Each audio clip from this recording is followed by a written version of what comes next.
This is everywhere today. This blame game between Manchester City and Liverpool has very much begun following the fiery clash at Anfield on Sunday. Yeah. Paul Hurst in The Times tells us the hostility between City and Liverpool has deepened after the Premier League champions said their team coach had been damaged by a missile and claimed that Jurgen Klopp's pre-match comments about City's wealth had added to ill feeling between the opposing fans at Anfield on Sunday. So Klopp's pre-match comments, what were they? Inflammatory or realistic? You decide.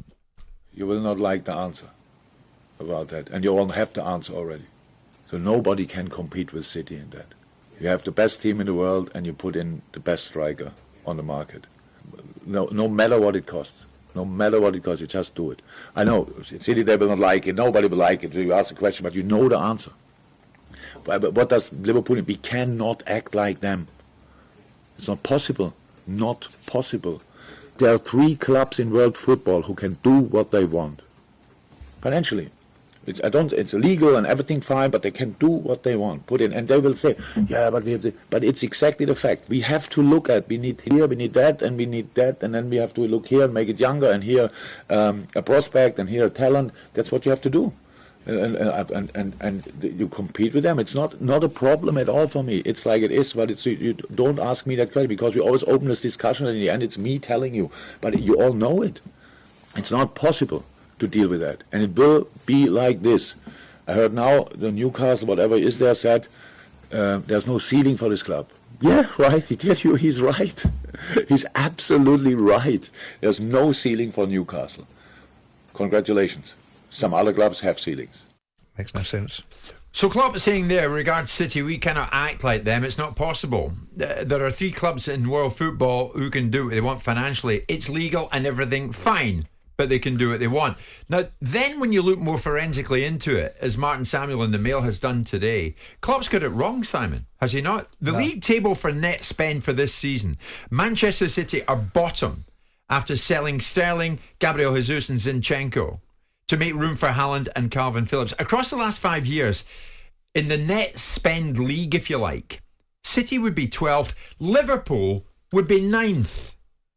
He's got it wrong, hasn't he? He's got it wrong. The stats don't bear out what Klopp's saying. I don't think that's right. I think Martin Samuel's being selective in the way that he interprets information. You can make information, you can manipulate it and represent it in a certain way, and I don't believe that they are 12th, because I did an analysis last year. If you take this season in isolation, absolutely fantastic, undeniable, Jurgen Klopp has got it wrong. Fact trumps sentiment. Every time. People don't like that. When he talks to the audience, he says that people won't like to hear what I have to say. Well, they do like what you have to say. They do want to hear it because a significant proportion of football across continents and across clubs in the Premier League believe that there is jeopardy in some of the models that are coming into football. Whether it be Newcastle, whether it be Manchester City, whether it be Paris Saint-Germain. There's nothing xenophobic about it. It's just calling it for what it is. Now, then you move into the territory of being a little bit previous, because we don't quite know what Newcastle are going to do. And so with that in mind, we all project they're going to buy the earth, and potentially they're going to do precisely what PSG and Man City have done, and we bow to the knowledge of the Saudis don't come second to anybody else. But you don't think they will do that? But we will see. I do think they will do it. I do think they'll be very aggressive. But I also think that they're being very structured and sensible in their thinking. And the third part of Jurgen Klopp's analysis makes no sense.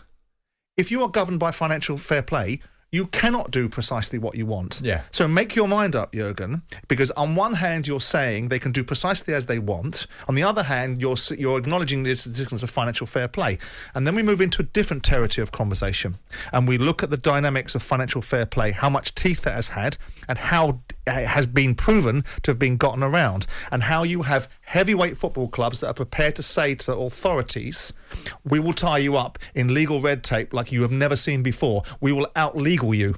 We will out-legal you as a governing body. And you move into those environments, and then we will have a multiple of football clubs. Right. And we'll be able to spread our costs and dilute. So when you look at Martin Samuel's observations, they're not on the money. Yes, okay, Man City didn't want the mickey taken out of them for a 29-year-old Harry Kane.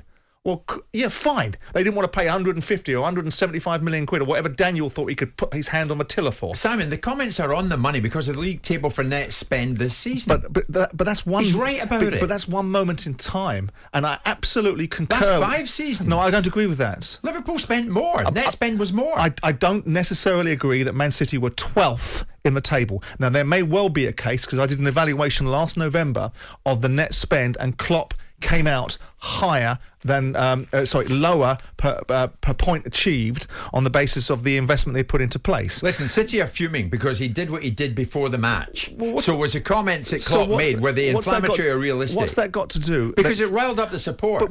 Okay, so let me get this right. Someone is going to advance the argument that Jurgen Klopp, dealing in the area of half fact and half sentiment and calling it as he thinks he sees it, is somehow a defence for a bunch of vile morons to do two things. I don't think they're not saying it's a defence. Well, then what's this commentary about? It's a blame game. We started this piece on a blame game, and underneath that blame game is some reason for mitigation, some reason why there was a fire starter. So he did not start the unnecessary, throwing of bricks at the Man City from the Liverpool fans. Unacceptable. No excuse for it. He did not start the methodology behind Man City fans writing and chanting abusive chants about Hillsborough or Heysel or whatever it was. So that's got nothing to do with Klopp. And if you want to give him a pass or give Man City a pass, or in some way it's a conversation that either has any justification. City believe he charged up what already was a highly charged tribal fixture. I mean, sources close to City have said that Klopp unnecessarily and irresponsibly inflamed tension. Nonsense. He addressed the subject matter. Why is it nonsense? Because it's the elephant in the room.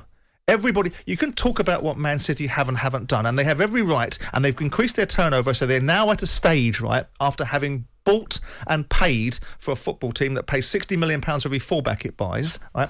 They've unloaded Sterling, Zinchenko. If you buy enough players at top-end money, you will eventually be able to sell these players at top-end money. So what they've been able to do is they've been able to get Inga Haaland to involve himself with his son's future, to be able to take a commercial decision about getting Haaland for 51 million quid against the market prices because they're fortuitous. Some will say they didn't want to do it last year. That's fine. Neither did Manchester United want to do Jadon Sancho at 115 million quid. They ended up doing it 73 million quid. We can all point to how people have been successful and unsuccessful in transactions in equal measure. But why do it before they set foot on the pitch to play what was a highly charged fixture anyway? Why would the media... Klopp says, I know City will not like it. Nobody will like it. You've asked a question, but you know the answer. What does Liverpool do? I know City will not like it. Nobody will like it. Well, why say it?